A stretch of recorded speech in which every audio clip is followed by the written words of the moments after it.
Okay, Charlotte, we're on. Good evening, and welcome to the Irish Repertory Theatre, and to the first part of our two-day special event, A Beggar Upon Horseback and A Beggar on Foot.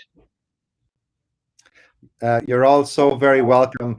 We so apologize for the delay. We're having technical difficulties in bringing on our beloved Consul General, Kieran Madden.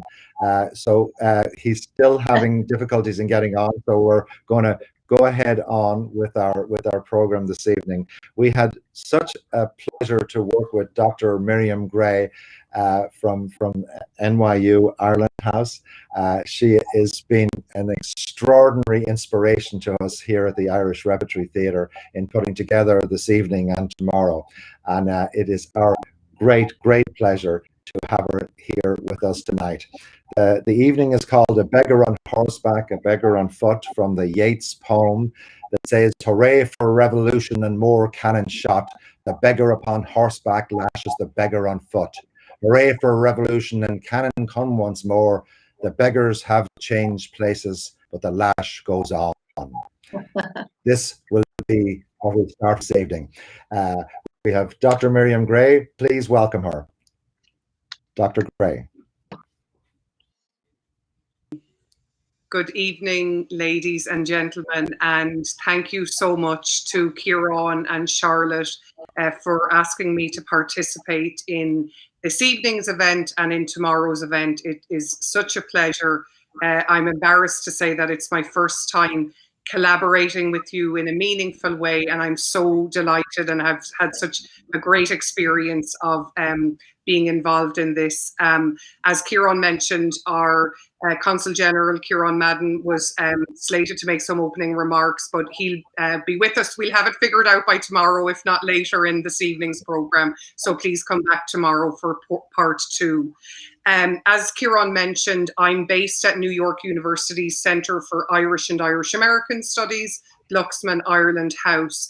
And part of our research agenda, indeed over a number of years, and in particular over the last 2 years, has been to amplify the sense of diversity and indeed the faces of diversity that are found in Irish America and in the Irish diaspora worldwide.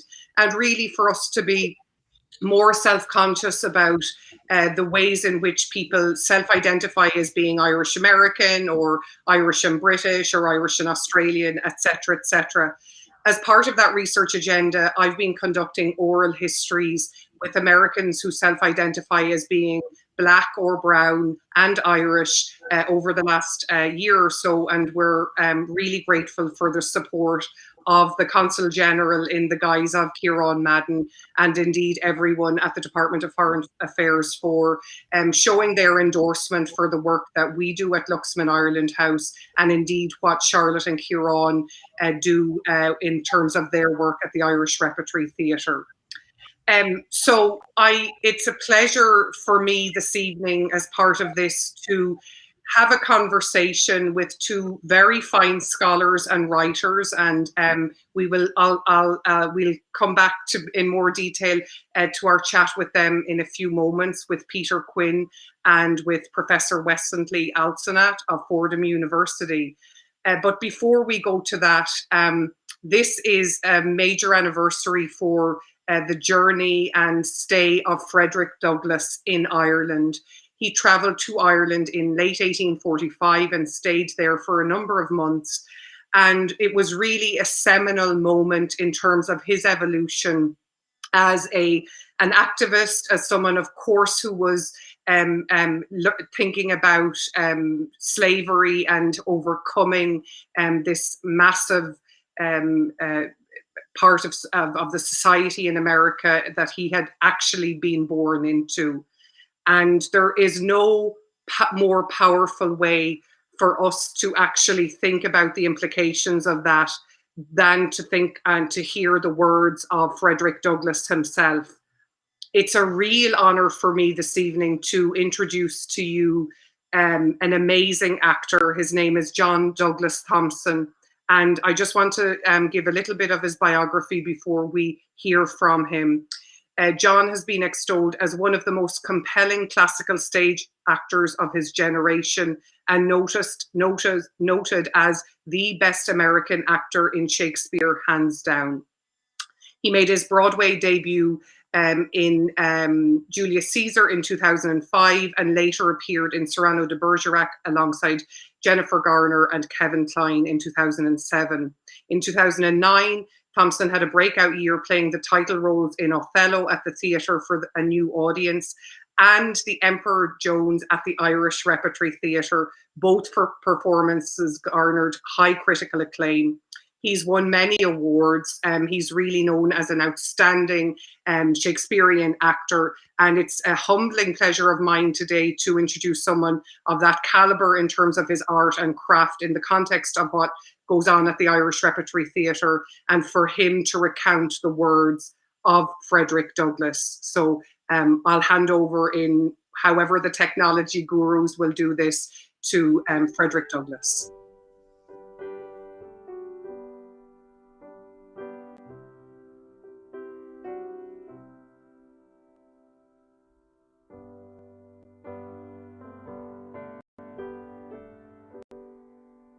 Victoria Hotel, Belfast.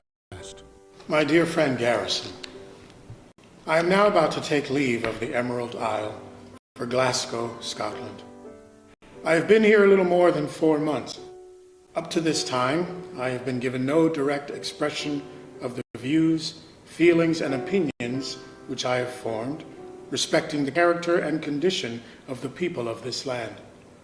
I have refrained thus purposely. I wish to speak advisedly, and in order to do this, I have waited till I trust experience has brought my opinions to an intelligent maturity. I have been thus thankful, not because I think what I may say will have much effect in shaping the opinions of the world, but because whatever of influence I may possess, whether little or much, I wish it to go in the right direction and according to truth. I hardly need to say that in speaking of Ireland, I shall be influenced by no prejudices in favor of America. I think my circumstances all forbid that. I have no end to serve, no creed to uphold, no government to defend, and as to nation, I belong to none. I have no protection at home or resting place abroad. The land of my birth welcomes me to her shores only as a slave, and spurns with contempt the idea of treating me differently, so that I am an outcast from the society of my childhood and an outlaw in the land of my birth. I am a stranger with thee and a sojourner, as all my fathers were. That men should be patriotic is to me perfectly natural, and as a philosophical fact, I am able to give it an intellectual recognition, but no further can I go. If ever I had any patriotism or any capacity for the feeling, it was whipped out of me long since by the lash of the American soul drivers. In thinking of America, I sometimes find myself admiring her bright blue sky, her grand old woods, her fertile fields, her beautiful rivers, her mighty lakes and star-crowned mountains. But my rapture is soon checked. My joy is soon turned to mourning when I remember that all is cursed with the infernal spirit of slaveholding, robbery, and wrong. When I remember that with the waters of her noblest rivers, the tears of my brethren are borne to the ocean, disregarded and forgotten, and that her most fertile fields drink daily of the warm blood of my outraged sisters, I am filled with unutterable loathing and led to reproach myself that anything could fall from my lips in praise of such a land. America will not allow her children to love her. My opportunities for learning character and condition of the people of this land have been very great. I have traveled almost from the Hill of Hope to the Giant's Causeway, and from the Giant's Causeway to Cape Clear. During these travels, I have met with much in the character and condition of the people to approve and much to condemn. much that has thrilled me with pleasure, and very much that has filled me with pain. I will not in this letter attempt to give any description of those scenes which have given me pain. This I will do hereafter. I have enough and more than your subscribers will be disposed to read at one time of the bright side of the picture. I can truly say I have spent some of the happiest moments of my life since landing in this country. I seem to have undergone a transformation. I live a new life. In the southern part of the United States, I was a slave, thought of and spoken of as property. In the northern states, a fugitive slave, liable to be hunted at any moment like a felon, and to be hurried into the terrible jaws of slavery, doomed by an inveterate prejudice against color to insult and outrage in every hand. Massachusetts, out of the question, denied the privileges and courtesies common to others in the use of the most humble of conveyances, shut out from the cabins on steamboats, refused admission to respectable hotels, caricatured, scorned, scoffed, mocked, and maltreated with impunity by anyone, no matter how black his heart, so he has a white skin. Oh.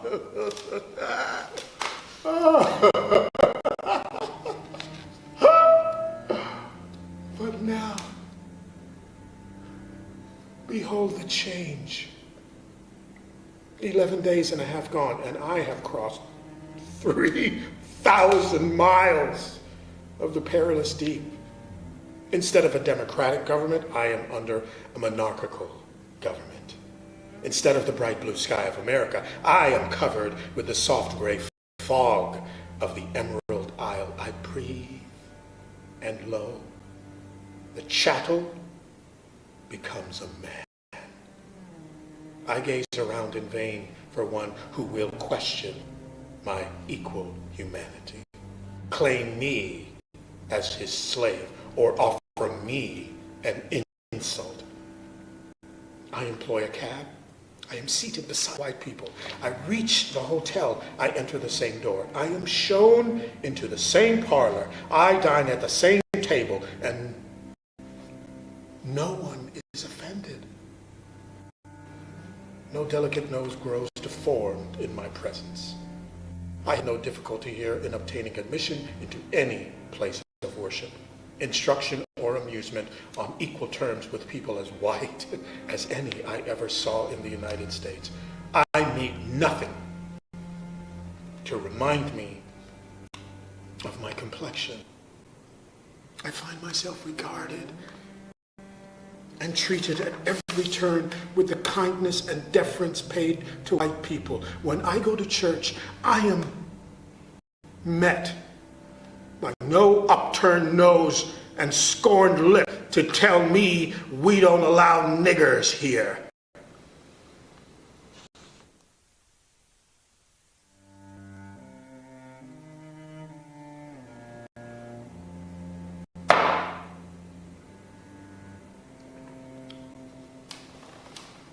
I remember about 2 years ago, there was in Boston, near the southwest corner of Boston Common, a menagerie. I had long desired to see such a collection, as I understood were being exhibited there. Never having had an opportunity while a slave, I resolved to seize this, my first since my escape. I went, and as I approached the entrance to gain admission, I was met and told by the doorkeeper in a harsh and contemptuous tone, "We don't allow niggers here." I also remember attending a revival meeting in the Reverend Henry Jackson's meeting house at New Bedford, and going up the broad aisle to find a seat, I was met by a good deacon who told me in a pious tone, "We don't allow niggers here." Soon after my arrival in New Bedford from the South, I had a strong desire to attend the Lyceum, but was told, "We don't allow niggers here."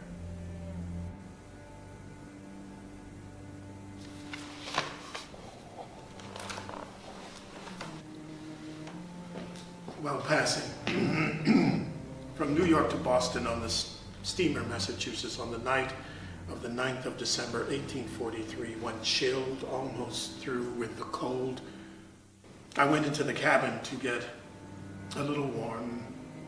I was soon touched upon the shoulder and told,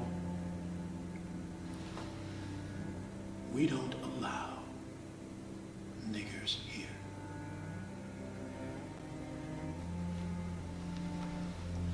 On arriving in Boston from an anti-slavery tour, hungry and tired, I went into an eating house near my friend Mr. Campbell's to get some refreshments. I was met by a lad in a white apron. "We don't allow niggers here." A week or two before leaving the United States, I had a meeting appointed at Weymouth, the home of that glorious band of true abolitionists, the Weston family and others. On attempting to take a seat on the omnibus to that place, I was told by the driver, and I never shall forget the fiendish haste, "I don't allow niggers in here."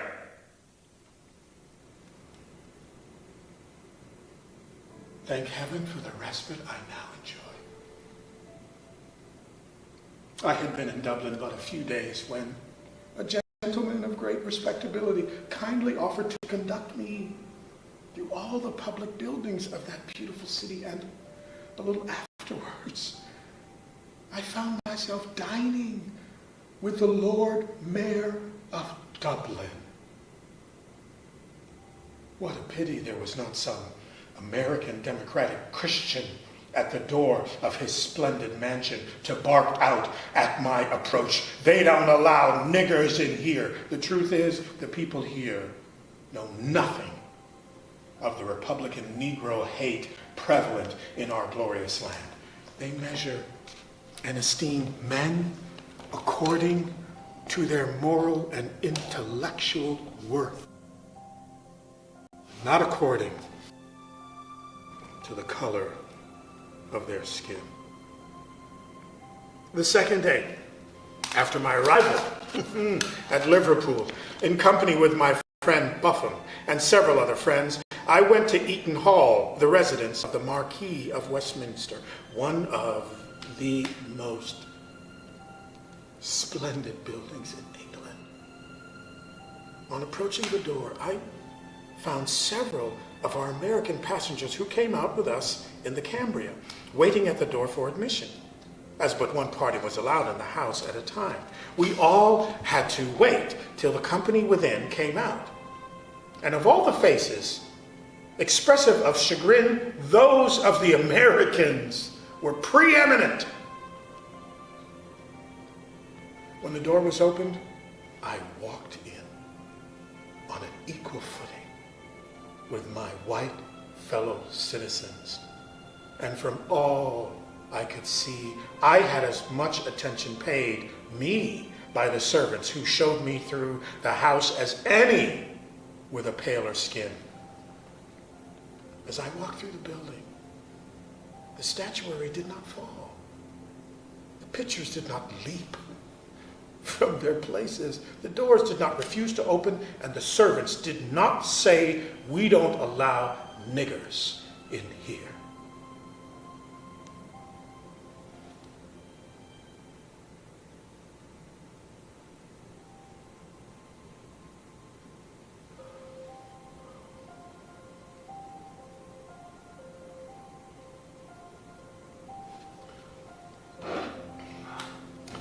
Happy New Year to you and to all the friends of freedom. Excuse this imperfect scrawl, and believe me to be ever and always yours, Frederick Douglass.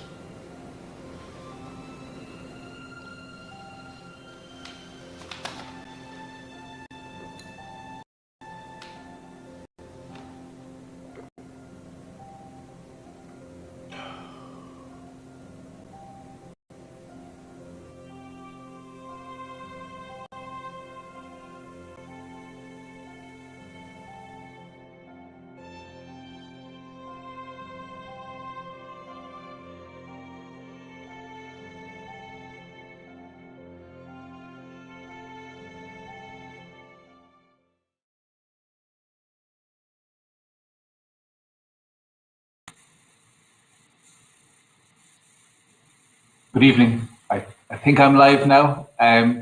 Firstly, apologies for the delay, which was down to technical difficulties of my creation.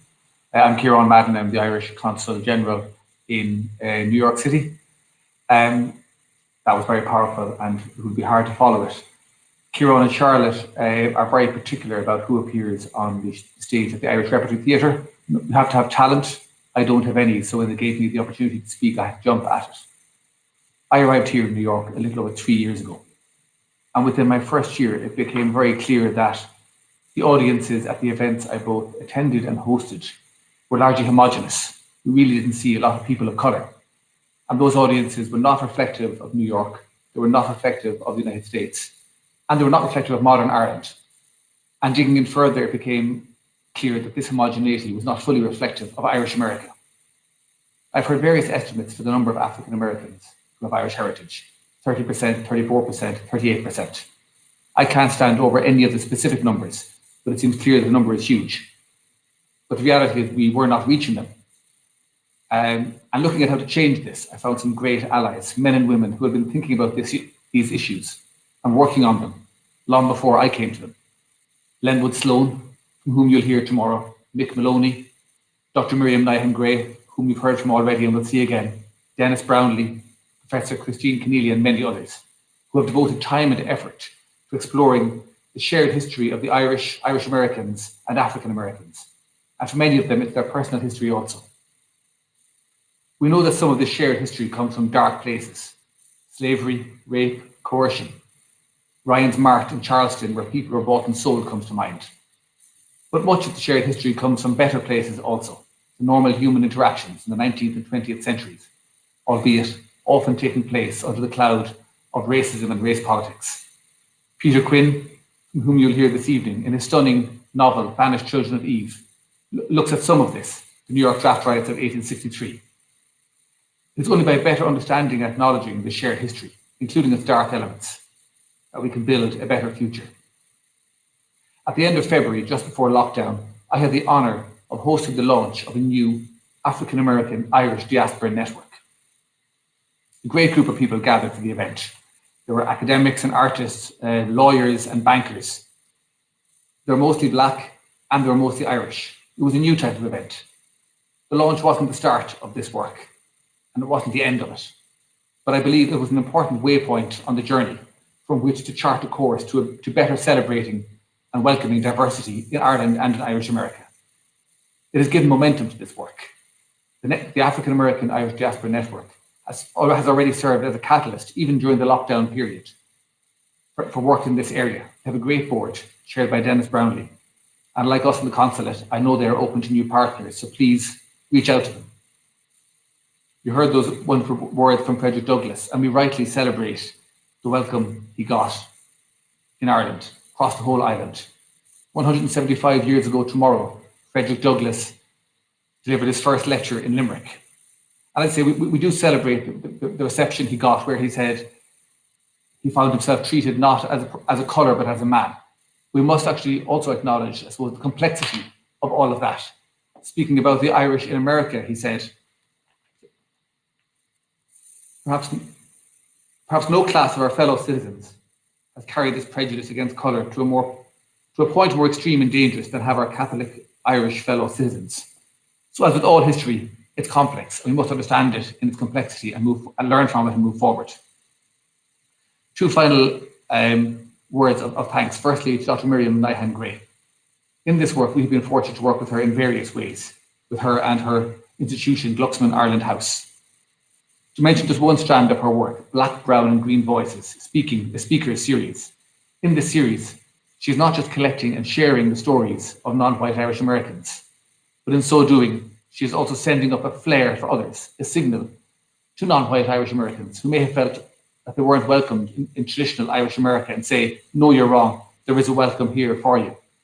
And we in the consulate want to extend that welcome also. Lastly, I want to thank Ciarán O'Reilly and Charlotte Moore and all the team at the Irish Rep for taking on this work tonight and tomorrow. Many of you will know that prior to the pandemic, they were described by the Wall Street Journal as the best off-Broadway theatre company in New York.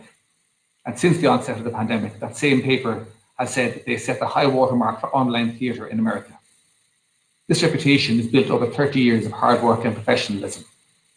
It gives them a platform, and I want to thank them for sharing their platform this evening and tomorrow for these important discussions. Thank you.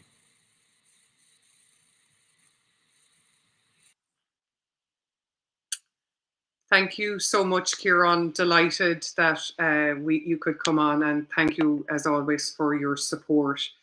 It is hard to follow the words of Frederick Douglass, and I hope you enjoyed John Douglas Thompson's rendition of this speech. It was very powerful and very moving, and as Kieran said, this is a very important year for us as a community in terms of reflecting on his work, his travels in Ireland, his time there. But this evening, what we want to do and what Kieran and Charlotte have envisioned in terms of the event is to contextualize a little bit Irish New York and Irish America in the mid-19th century, and indeed the African American experience in that context. And to do that this evening, I have the immense pleasure of interviewing or being in conversation with two really good humans and really good writers and scholars. Firstly, I would like to introduce Dr. Wesson Lee. He's a scholar, teacher, mentor, and academic consultant. He is an assistant professor of history, urban studies, and American studies at Fordham University in the Bronx, and teaches courses on 19th century United States, the Atlantic, and Afro-Caribbean history. He is currently a postdoctoral research associate and a visiting assistant professor of African American Studies at Princeton University's Department of African American Studies. Wes, as he has given me permission to address him this evening, is a native of Haiti, and he partly grew up in Minneapolis, Minnesota. He lives in Bed-Stuy in Brooklyn with his beloved pet rabbit, BB King. Wes, welcome this evening, and it's a pleasure to be on live here with you this evening. Thank you for being here.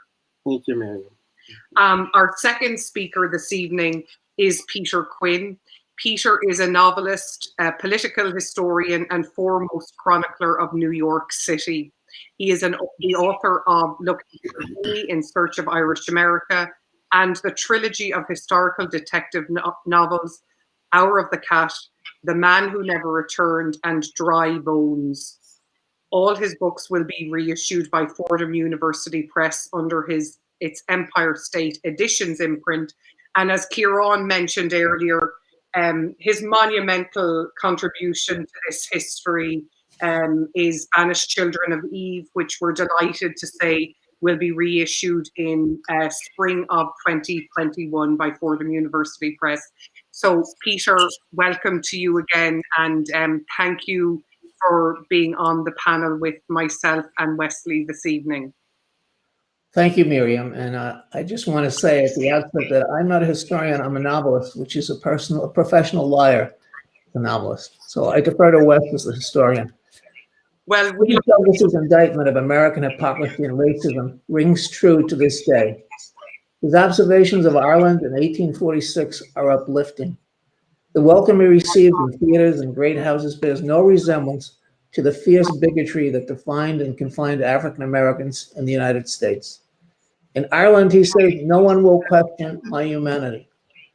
So let's skip ahead to New York City, July 13th, 1863, the first day of the Draft Riots, the bloodiest, largest urban riot in American history.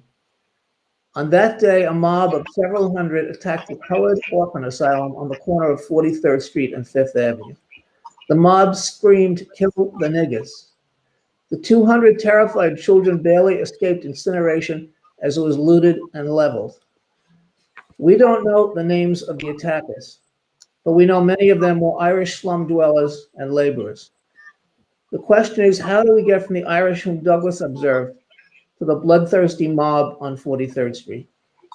To begin, the urban gentry who hosted Douglass and showed him such deference had little to do with the great mass of the Catholic peasantry, the great majority of the Irish population. The Parliamentary Blue Book at that time recorded that 2/5 of the peasantry lived in one-room, windowless mud cabins. The potato represented 60% of the food supply. Each year, between when the crop was consumed and the new one still to be harvested, 3.5 million people lived on the verge of starvation. The peasantry lived in tightly knit rural communities owned by landlords whose power was unchecked. The government in London was a distant presence. The country road one official seems perpetually poised on the brink of insurrection. By 1846, the time of Douglass's Irish sojourn, Ireland was sinking into a great famine that would leave 1 million dead, proportionally one of the worst famines in modern history, and send over 2 million Irish abroad, an eighth of the country, 1.5 million to America in a single decade. 1 million largely unskilled, uneducated Irish laborers and impoverished tenant farmers passed through the port of New York into one of the fastest industrializing metropolises in the world. These were a very different brand of Irish who greeted Douglass. Over a decade after Douglass's visit, another visitor recorded the impressions of the Irish masses, those Douglass never saw. The vast majority who eked out a living in the shadowlands beneath the superstructure of Dublin's Georgian facades and the great houses that dotted the countryside. In 1861, Charles Kingsley, eminent Victorian, Regis Professor of Modern History at Cambridge, and tutor to Edward, Prince of Wales, toured this territory.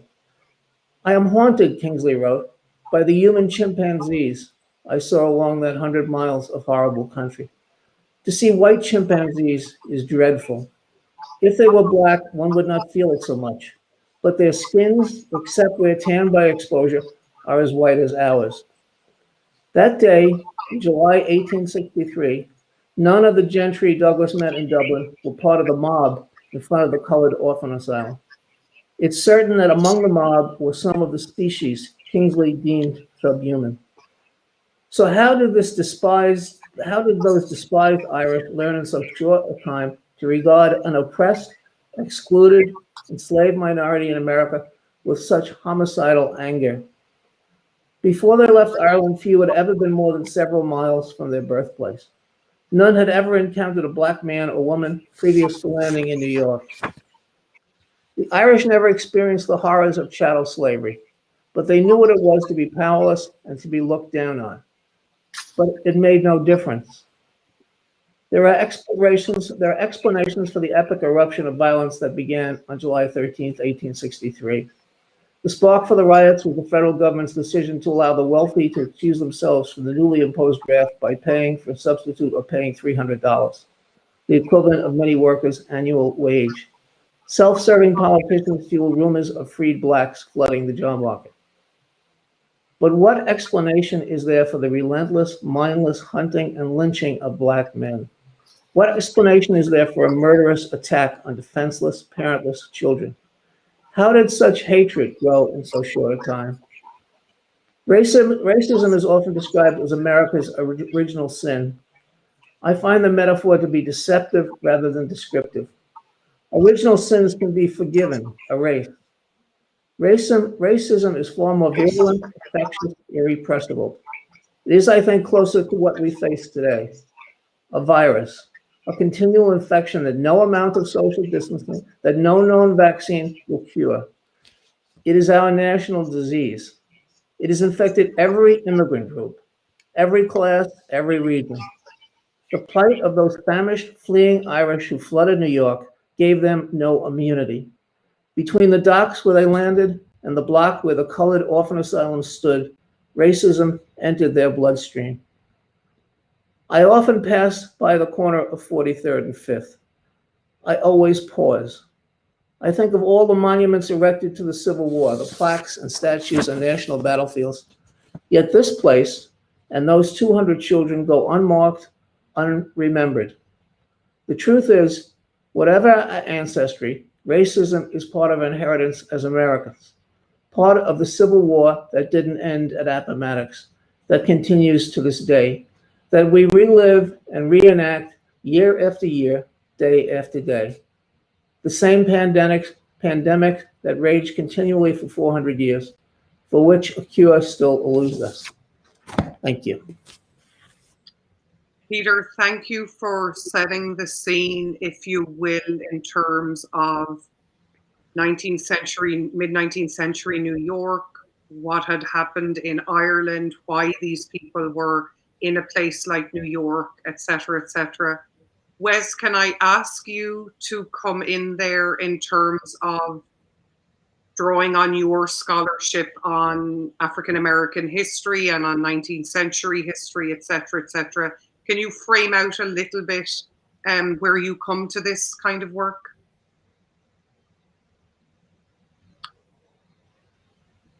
Are you able to hear me? Uh-huh. Okay.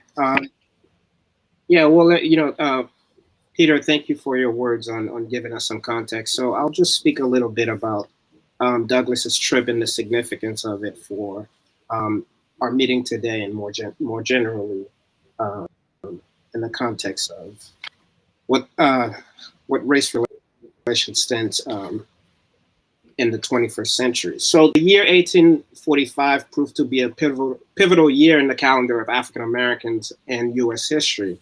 But just as importantly is how critical that year has been in the history calendar of modern Ireland and for Irish Americans. 175 years ago, in May of that year, Douglass's autobiography, Narrative Life of Frederick Douglass, an American Slave, was published. While the book was well received by activists and social reformers who were part of the emerging global anti-slavery movement, the rest of America was not so pleased. So, supported by Garrisonian abolitionists and the network that they had formed with British and American anti-slavery activists and abolitionists living abroad, Douglass eventually fled the country to live in exile in the United Kingdom. So August 31st, 1845, he left the United States and landed in Ireland. And once he landed, those were the words of Douglass: "I have landed safely," to paraphrase, "and I am safe in Ireland." Now, by September of the year, the Irish famine was just beginning to take its course, and was leading to a decline in the population, as Peter had just pointed out. And to use the words of the Irish-British historian and director of Ireland's Great Hunger Institute at Quinnipiac University, the famine was not only one of the most lethal subsistence crises in modern history, it occurred under the jurisdiction of and in close proximity to the epicenter of what was the richest empire in the world, in terms of the British Empire. As far as Great Britain's broader public was concerned, the calamity that befell the Irish people in the famine was that the poor are poor because of a character defect. During his time in exile between 1845 and 1846, Douglass became part of the political, social, and struggles for human rights of Irish and Irish Americans, which intersected with that of African Americans and the people of African descent.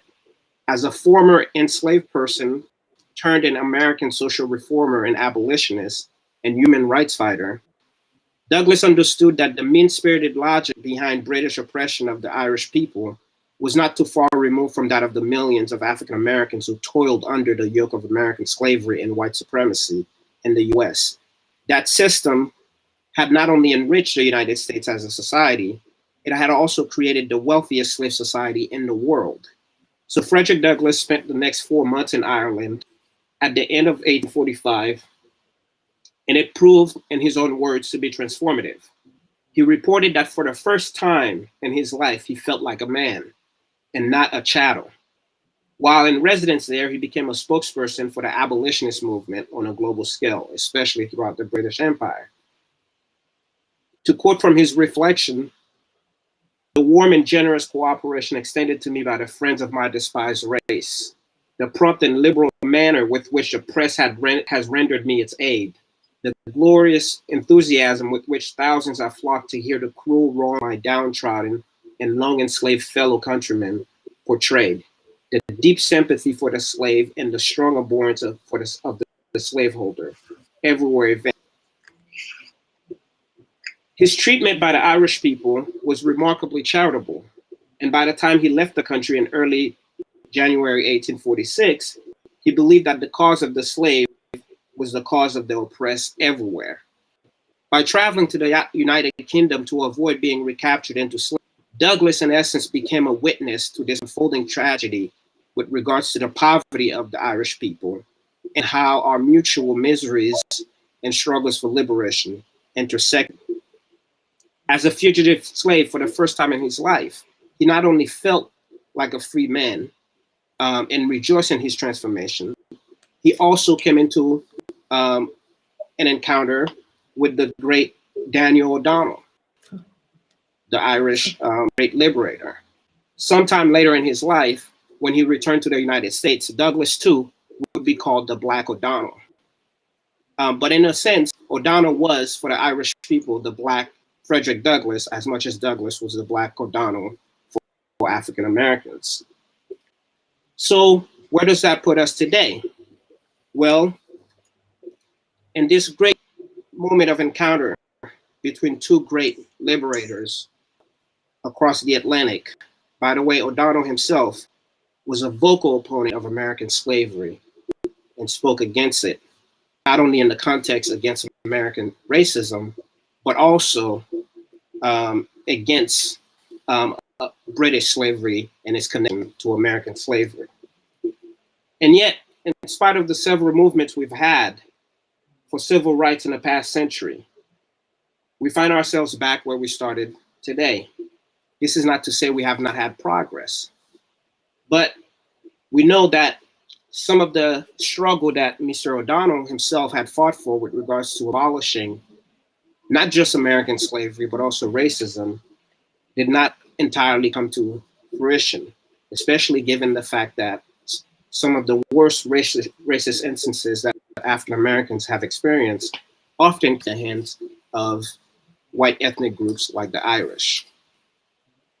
In spite of several movements for civil rights in the past century, we find ourselves back where we started. People of African descent continue to insist on the inherent humanity of Black lives. Centuries of the political economy of slavery has now given way to a structural violence that seems to continue to plague Black life. So in spite of the 13th, 14th, and 15th Amendment, after the Civil War and Reconstruction period from 1865 to 1877, we are now in a situation whereby freedom in the 21st century for African Americans really looks like this. The average white wealth is about $142,000 per white family, as it is $11,000 for the average Black family. Something that both O'Donnell and Douglass, with regards to shared poverty and struggles and miseries that they had seen between those two peoples, would have certainly spoke against. So I will address the elephant in the room. For as much it seems that Donald Trump has changed something in the character of America, the truth is much of what Douglass had witnessed in Ireland in terms of the poverty of the Irish people and the suppression of the British Empire on their liberties, and how that intersected with the character of American slavery for African Americans, one thing remains. In the words of Douglass, by 1850, he said, "Please do not make the same comparison between the two. Let's acknowledge where our shared struggles merge, but at the end of the day, to be a slave is to lose oneself entirely. It's not the same as to be simply impoverished or at the risk of being starved because of imperialism." That said, one thing I would like to highlight before I stop speaking is that they were both architects of human rights liberation.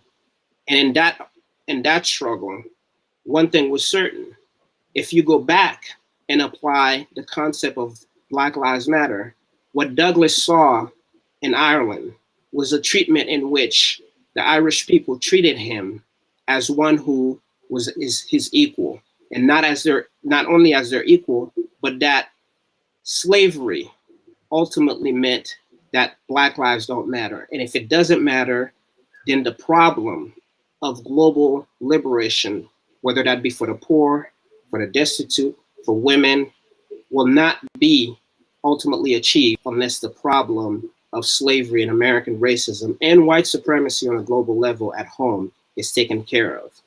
So in a way, one thing that I want us to take away from this very historic visit that Douglass made to Ireland is that there's always this opportunity to see in our shared struggles why embracing the cause of Black Lives Matter, for instance, ultimately is not simply about the liberation of Black people, but about a universal movement that Black and white abolitionists on both fronts of the Atlantic Ocean understood could not be completed if one group is able to actually socially mobilize and rise up to a point of political freedom, while the other remains in situations that completely sequesters their political and economic citizenship, as we see African Americans today. So that's some of the words that I had to offer. Thank you so much, Gwen. That's really powerful, bringing it from the historical background to the present, which is exactly what we wanted to do this evening. We're all historians, the three of us, but to make it relevant to today, which you framed so well. I guess one question I would like to ask you both, whoever wants to jump in terms of a response. It seems that Frederick Douglass, on leaving the United States for Ireland for this monumental trip for him, not realizing perhaps when he was leaving just how ideologically and intellectually enriching it would be for him as a social activist. He had very firm opinions. He had robust opinions as to what Irish America meant or what that looked like. Based on the demographics, I guess, that you've both contextualized it in different ways. Perhaps, Peter, based on your research on Spanish Children of Eve and just your research in the field, can you give us a little bit of sense of more of the texture of urban American centers in which, and particularly, say, New York, where we're based, where African Americans and Irish Americans lived cheek to jowl, and what that actually meant in terms of the lived experiences, in as much as you've been able to reconstruct it. And Wes, please come in on that later as well. Yeah, what's really interesting is only two groups in America made a total transfer from the land to the cities. A peasantry taken immediately to the cities. The Irish migration and the Great Migration out of the South. The most rural people in America came to the cities. These most rural people in Europe came to New York City. And not to overdo this, but the comparisons between the Irish and African Americans, the Irish had no institutions to reflect their culture. They had no museums, they had no orchestras, no universities. They carried the culture with themselves, and they carried it in their religion and their music and their talk. And if you look at the Black experience of immigration, it's the same. They had no institutions, no universities, nothing to represent them as a people. And what the Irish had a portable culture, music, dance, storytelling that they took with them. But, I think as all liberals want to believe that people should get along. And the truth is that people at the bottom most often don't get along. And that one of the dynamics of America is one group climbing over the other. And it's just, I don't think it was on the map for Irish and African Americans to combine in some sort of combination to fight for social justice in the 19th century. Blacks would have been more hated for dealing with Catholics, and Catholics would have been more hated for dealing with Blacks. And they were separated by forces in cities and across America. That the commonality that they should have had, they didn't. And it was American culture that pulled them apart. It was, the dynamic of competition and who's going to be at the bottom. And Blacks were at the bottom. There was no group more oppressed or held down at the bottom. But the Irish had been at the bottom, and there was no way they were going to wind up at the bottom again. So there's a lot of climbing over Blacks. One of the interesting things is you know, we deal with the universals of history, not the particulars, and that there was interaction between Irish and blacks. There was a transfer of culture. There was musical competitions, dancing, even the minstrel show of, you know, as Irish couldn't go on the stage as Irish people, but they had the ability to dance and tell stories and sing. And when they went on the stage as black people, they became Americans, parroting another racial group. You know, these are the complexities of race in America. They're filled with contradictions and complexities and, you know, things that I hope eventually will straighten them out, but we haven't yet. Wes, would you like to come in on that? Yeah, to what Peter was saying, we should, there's a way to understand here how the American political consciousness and construction of race and racism conditioned that competition, right? Now, people who had, of course, thought of themselves as Irish, may have thought of themselves as Europeans, and certainly thought of themselves as victims of the British Empire in many ways, but rarely had ever been in touch with the idea of their own whiteness. Had to be made conditioned to think of themselves as such in order to sort of attain a certain a form of social mobility, which of course came at the expense of those at the bottom, whether that's, of course, African Americans in the context that we're talking about. But while the American context perverted people's minds, I think what Frederick Douglass's trip to Ireland and his reflections on it shows is the opportunity to work together and the networks of working together across the Atlantic had existed, right? O'Donnell himself, as I was very out there and vocal about his opposition. And Douglass, too, spoke very openly about his opposition to British imposition of rule on the Irish. Now, at the same time, though, he made sure to remind people that there's something distinctive and unique about chattel slavery, where one could not be a person. So he wanted that to be understood. But wherever the connections could be made, he made the connections. But ultimately, for me, the greatest, I think, lesson that comes from that trip is to show that had American trajectories with regards to race and racism taken a different course, what possibilities could have been available, that same cooperation and reception that Douglass received in Ireland proper versus what he would receive as an African American, as a Black American in his own country relative to his Irish American country folks, right? So the American context here is very important with regards to how we understand whatever racist abuses on the part of Irish Americans has been directed to African Americans. In a way, part of what the point I'm trying to make here is not everyone started from a place of you're already predisposed to hate the other, already predisposed to hate Black people by account of their Black skin. This is a socially conditioned system whereby the American white supremacy had to condition people in order to keep things as they were, right? Free labor on account of Black bodies and enrich wealthy individuals who profited on that. You know, Frank McCoy, the great Frank McCoy, once said that when the Irish came to America, they fought with two groups, whites and blacks. And there was that element of, there's a book, How the Irish Became White, that they really didn't become white, not totally, because white was white Anglo-Saxon Protestant, and their religion separated them from the mainstream. They had the vote, they were white, they had powers that no Black person would have for 100 years, but they kept mainstream society at a distance. Their defining institution was the Catholic Church, and the Catholic Church put them outside the mainstream.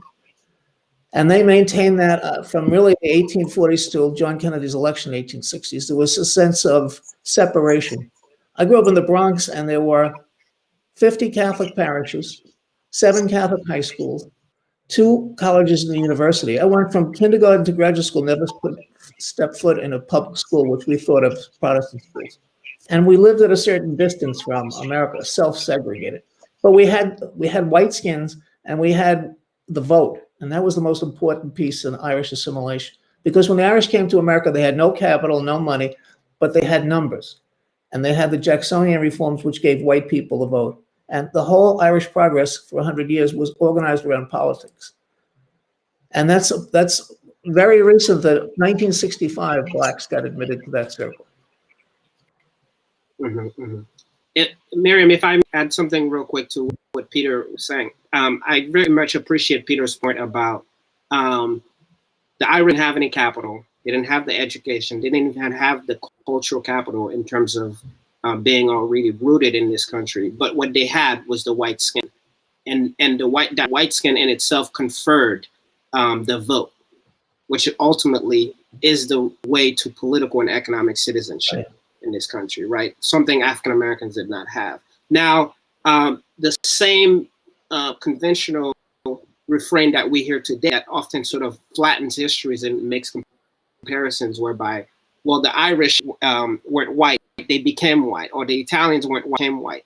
That kind of comparison also appeared in the 1840s and 50s, and Douglass addressed it head on, which was both peoples are in socially disadvantaged positions, but let's not forget that they're coming at it from different histories, and not all histories are created equal.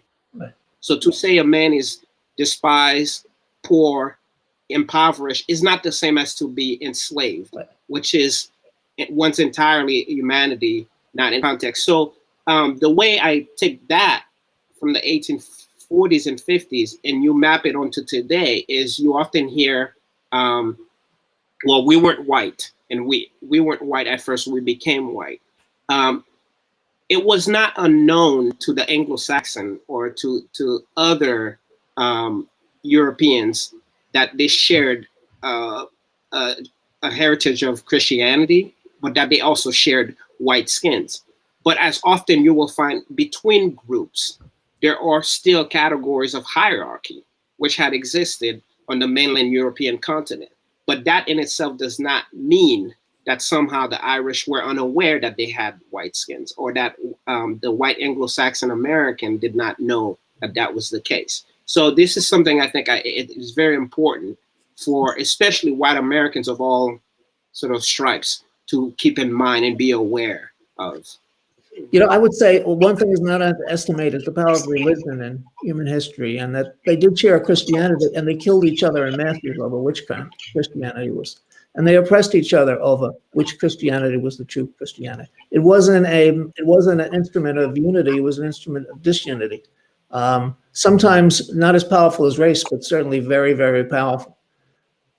Can I just then say, you know, is it really in looking at Douglass's visit to Ireland and his engagement with O'Connell and how taken he was by what O'Connell had done for Catholic emancipation, etc., does that really give us a crude example of us saying that the racism or the animosity between African Americans and Irish Americans in the mid-19th century and later was really structural, and it's really about what it is to become an American in terms of this sense of leveraging the power of, in this case, skin color to move up the social hierarchy? I mean, is that really essentially what we're saying? I would say that, you know, color has been the defining divide in American history. And as Wes was saying, you know, people talked about poverty and their grandparents were poor. Chattel slavery was inherited. It was passed down from parents to child and parents to child. No immigrant lived with that. They had a chance to make, to open a store or be competitive and get another job or organize as a labor union or put together a political machine. That was not available to blacks. That was part of the struggle of immigrant groups, and it was never, ever available to African Americans. I mean, it's really in the 20th century, in my lifetime, that those doors were open to African Americans. People think, well, slavery ended 150 years ago. Well, the Civil War ended 150 years ago, and it went on in the cities, and all the instruments of oppression of black people were intact. they were temporarily dismantled in the South, and then they were reassembled. And that system listed from 1619 till 1965 before anybody made a permanent dent in it. And when you hear the statistics that Wes gave us at the top of his presentation in terms of the wealth of white families in America in comparison to those of African American families, it really gives pause for thought. I just want to remind people we're getting close to our time, but there are a couple of questions in. I don't know whether Peter or Wes or a combination. Please don't ask me necessarily to answer it. I'm not as qualified as you guys. What role, this is in from Sharon Kennedy, what role did New York City progressive labor unions play in uniting Irish and Black working class members? Well, I would say in the 19th century, zero. Unions were protective of, a lot of them were organized around ethnicities. And they were, I mean, one of the sad histories of unions, many of them were hostile to African Americans. Now, she says progressive unions. I don't know which ones you mean. The garment workers union was a progressive union. I don't know how many Black members it had around the turn of the century. Unions were focused on themselves and their own groups. They were really, in many cases, instruments of ethnic assimilation, and that they were not friendly to Black people. I mean, the unions did prove important to Blacks, but they were all Black unions, like the train porters. Philip Randolph organized one of the great unions of them, but that was a Black union, and they were white unions. And unions did not bring people together in the 19th century. It would be nice if they did.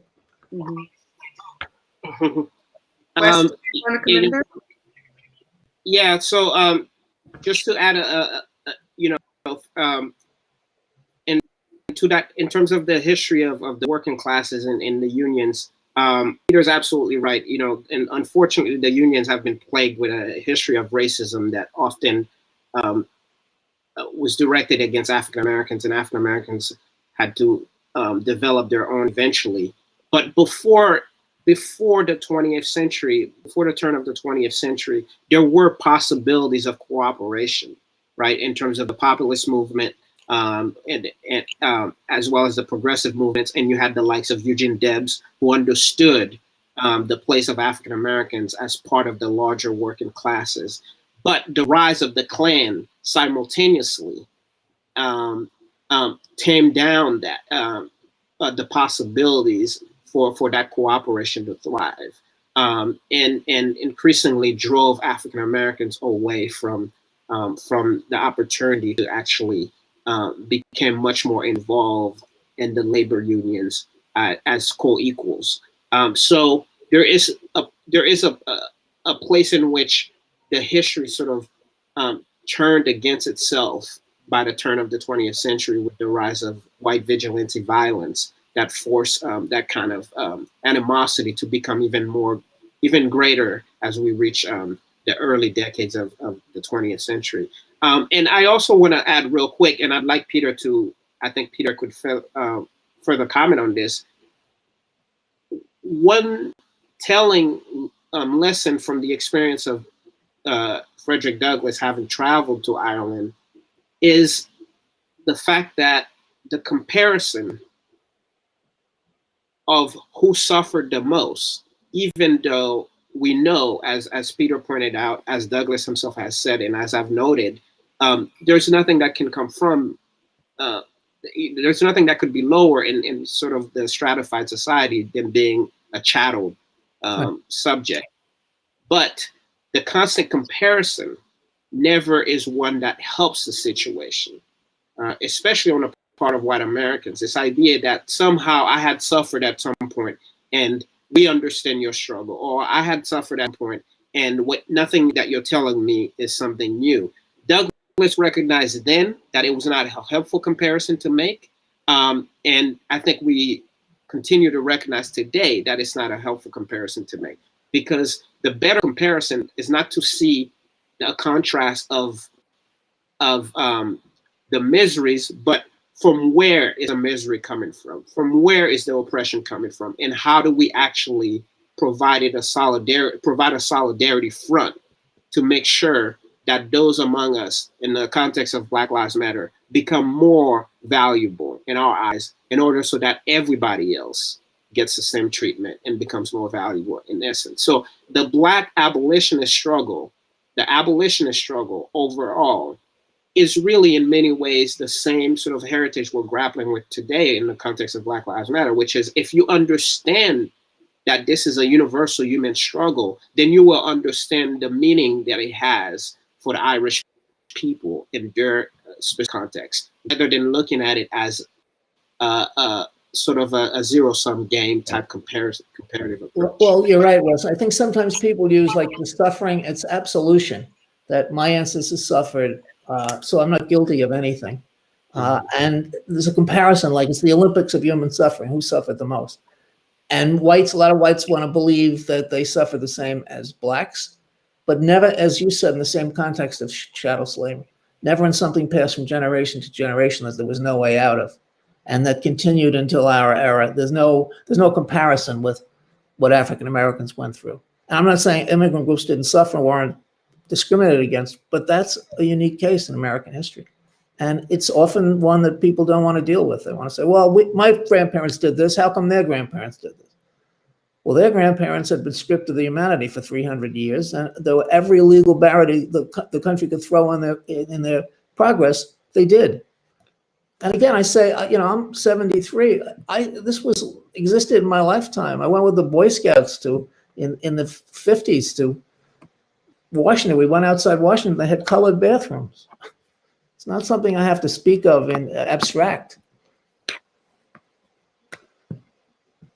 I had a question came in there, and I'm afraid with the technology it slightly disappeared, but I'll try and paraphrase it. I'm sorry, I can't read it now. The question was about how African American writers and creative actors have at times, there are numerous examples of this that spring to mind for me, have had more success and comfort in being outside of the United States. I think the examples were given of Cuba and France and a few other places. Do either of you want to comment on that in terms of, I guess it gets to the root of what we're talking about in terms of the structural issue that we're tracking from the get-go with the Irish and Blacks in the American experience? Well, my impression is the French are every bit as racist as the British were. They conquered the northern part of Africa and treated the people like dirt. Any North African who comes to France is at a distinct disadvantage when they get there. And there was a French slave empire too. Haiti was a French slave colony. It's a pan-European disease. Holland, Spain, France, Britain, all the great maritime powers were slave trading empires. And much of British prosperity was built on the slave trade. Liverpool was the greatest slave port in Europe. They did all the ships out of Liverpool took the Africans from Africa to the plantations in Barbados, millions of people. And those taxes from that went to the aristocracy, to the monarchy. It's a big, empires to me are big facades for it. They're really gangster organizations that go in, put a gun in people's faces, say, that used to be yours, now it's mine. You used to work for yourself, now you work for me. It's my very simple analysis of imperial history. Organized crime. Yeah, I absolutely agree with Peter in terms of to not let the romance of empire confuse the fact of their treatment of the very people that they appear to be welcoming. So in the case of Douglass, you see a great reception by the British public, a great reception by the Irish public while he's there. But there's a way in which that reception too is often used and abused to erase what is happening outside of Europe, right? And we know white supremacy, slavery, and colonialism, that is a pan-European production and a pan-European problem. So when we talk about how African-American creatives or Black creatives, whether that be from the French Empire, who often would go to Paris, or in the British Empire would often be attracted to London. And there is a tradition of African-American writers and creatives going to Paris. For instance, most recently I read an interview in the Paris Review, where he said, I had to leave America and go somewhere, because one, either I would go crazy and kill myself, or I would kill someone.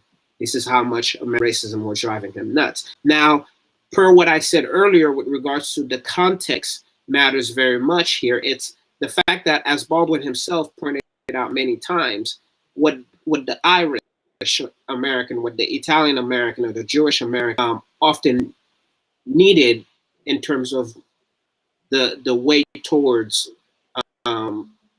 social mobility is a contrast to what an American is not, right? So in the context of American racism, in American slavery, in American white supremacy, you always knew what a non-American was. So therefore, when you would go to a place like Paris, that contrast is less so, because now you're at the center of the empire, and you're at the core, whereby it appears to be more cosmopolitan. And the context of this, who is not American and who is not so much as, is not as glaring as it is in the domestic front. So I think it's to look at that kind of refuge more from that perspective, rather than sort of an absolution of the imperial sort of forces that were still very much true of these empires, right? But within their core, because they didn't house sort of a large population of Black people, there is a level of freedom that provides, because the mind of the white European is not as perverted as the mind of the New World white American, or the French in the Caribbean, or the Spanish in Latin America, or the Portuguese in Brazil, right? So that often explains why you see the differences in treatment, but it does not in any way explain away or disregard the fact that there was a racism that existed in those places too. It's just not American racism. As I often would say, racism is always culturally specific to where it is, right? American racism takes on a different look as opposed to, say, French-based racism or racism based in Brazil. But at all times, it is still informed by a pan-European tradition around these ideas of white supremacy, and is also always attached to Blackness as always at the bottom of the well, right? I think dealing with history is facing up to the truths of history, and the truth of that the Black experience was different from European immigrants. Worse, more pervasive, crueler, more permanent, and that the suffering of one group is not the same as the suffering of another group. And that's just a fact to admit. I think it's when we admit the truth, we can go forward. We can look at each other and say, well, that's what happened, and where do we go from here? And not compete about the past. And that's what that's what we have to do. We have to find each other and move on, which seems a pretty big order at this point in our history. I think, Peter, that there are some great comments and questions in, but I'm a little bit conscious of time. But I do, to that very point, and I think, Wes, you've really, in different ways brought that out for us.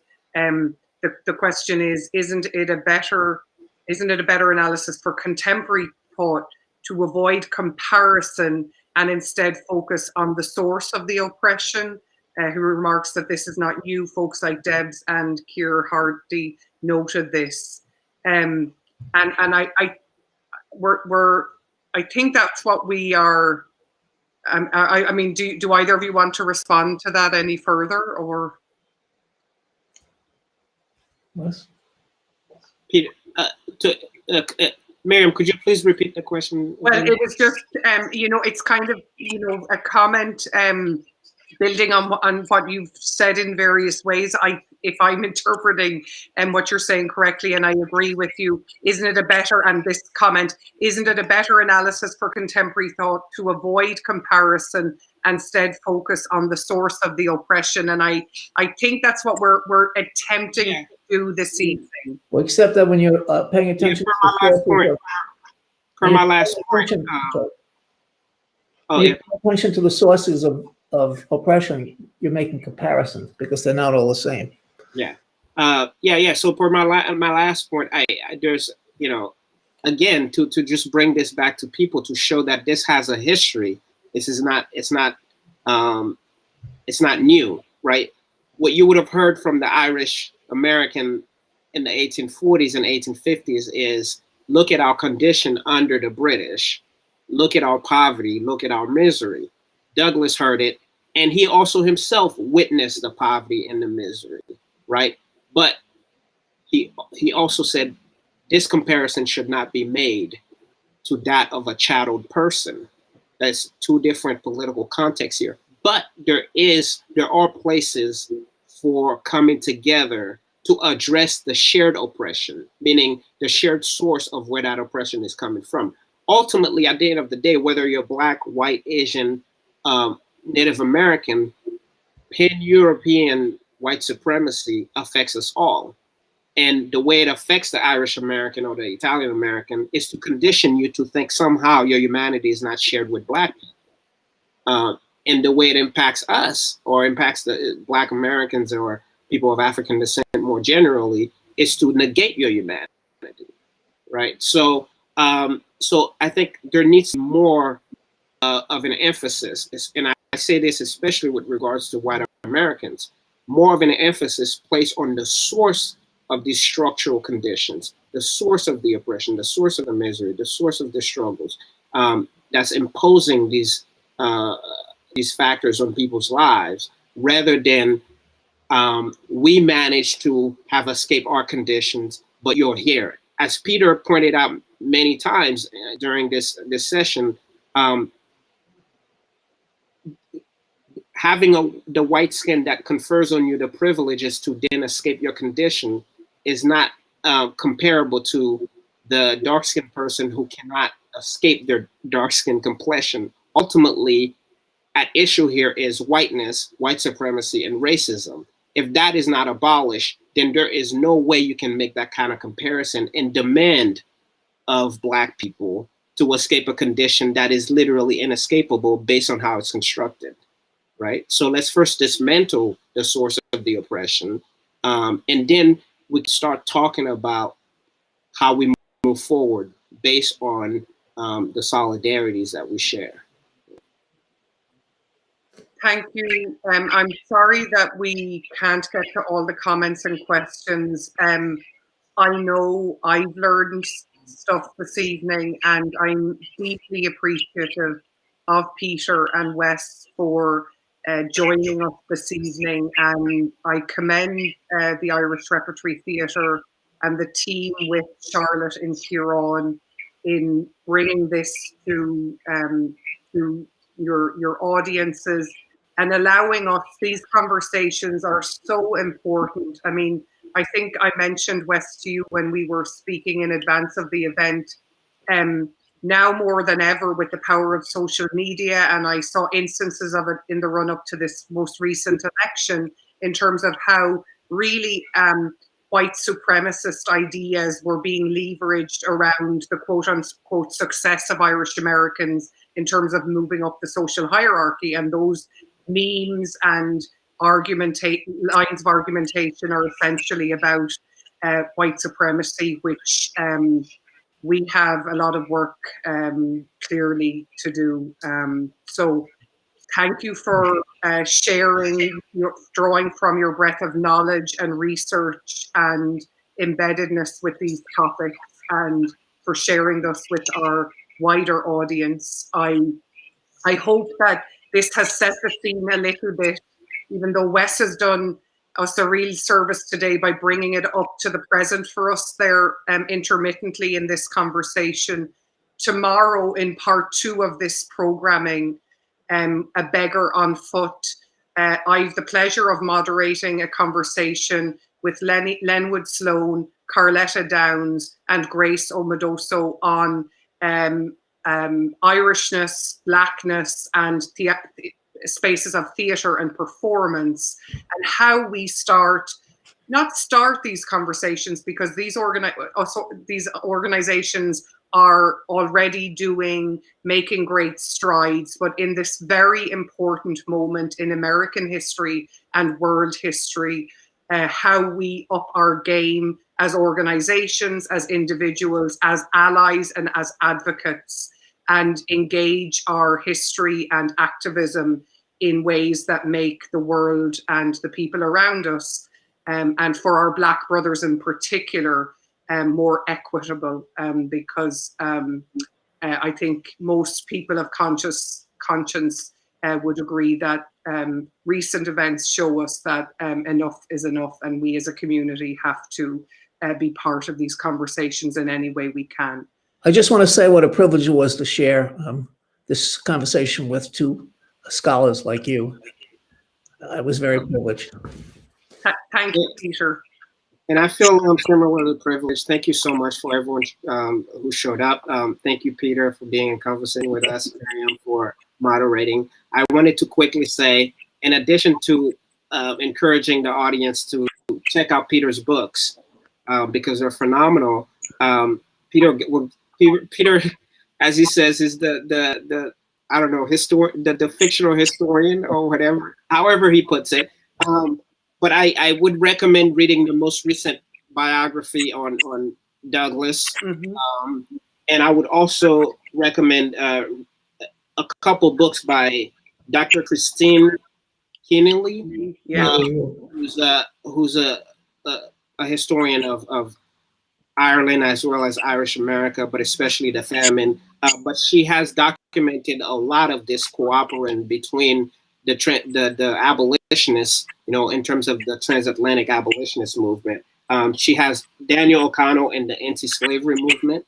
That's a book that I would recommend. And she also published a collection of Douglass's speeches and letters writing from Ireland, right? So at the end of the day, I think really, from my perspective, I would like people to just know that the possibility of this work, we've had the ancestors in terms of, whether there be Marxists and socialists and abolitionists and activists and organizers from the past who've already set the base for us. All we have to do is move it forward.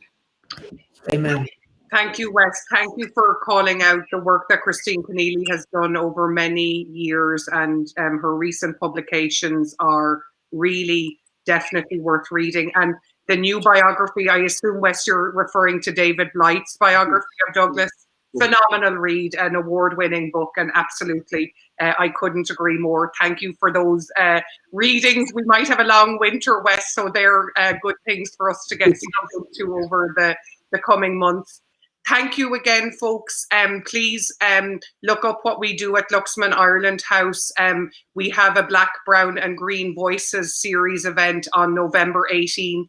You're all welcome to attend. I'll be in conversation with Brian Dooley, who wrote this book about 20 years ago now.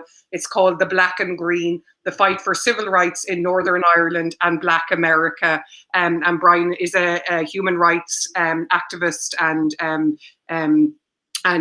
advocate, and we're going to speak to him about his reflections on that book 20 years later. But please do come back tomorrow. Important conversations I hope to build on from this evening. Be safe. Thanks again, Wes and Peter, and to everyone at the Irish Repertory Theatre. Thank you again, Miriam. Thank you.